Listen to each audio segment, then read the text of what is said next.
Hello everyone, in this tutorial, I'm going to show you how to find liked posts on Instagram. If you've ever wondered how to find those unforgettable moments you double tapped, stay tuned. This tutorial will guide you through the process step by step. Before we start, leave a like and subscribe for more tutorials like this.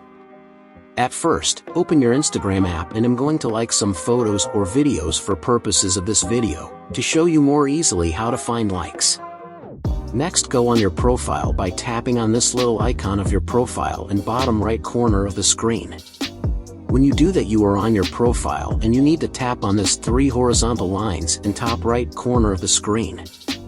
After that, tap on your activity field, and you are come on this menu. Then tap on this first option where is written likes and interactions section.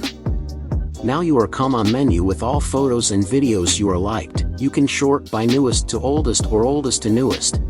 And if you want to remove a like, just tap on select button in top right corner and select the photos or videos you want to unlike and tap on unlike button in the bottom of the screen, and that is it, you are finished.